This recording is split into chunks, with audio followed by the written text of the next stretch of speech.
श्री स्वामी समर्थ सर्वांना। आज मी तुम्हाला मिठाचा एक असा उपाय सांगणार आहे जो उपाय केल्याने तुमच्या घरात पॉझिटिव्ह एनर्जी येण्याचं काम करेल आणि निगेटिव्ह एनर्जी जाण्याचं काम करेल आणि तुमच्या घरातली जी लक्ष्मीची दारे जी बंद पडली आहे ती कायमची उघडी होतील।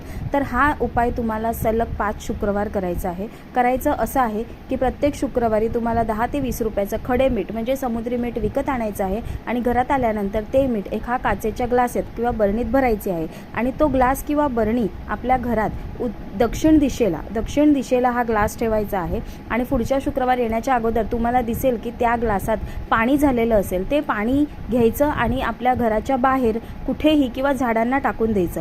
हे पाणी एक निगेटिव्ह एनर्जी प्रोत्साहित करत असते, त्याच्यामुळे हे निगेटिव्ह एनर्जी घालवण्याचं काम करते आणि आपल्या घरात पॉझिटिव्ह एनर्जी येते आणि आपले जे लक्ष्मी आपली आर्थिक अडचण असेल तीही समस्या तुमची दूर होईल। तर हा उपाय आवडला असेल तर चॅनलला सबस्क्राईब करा आणि शेअर करा।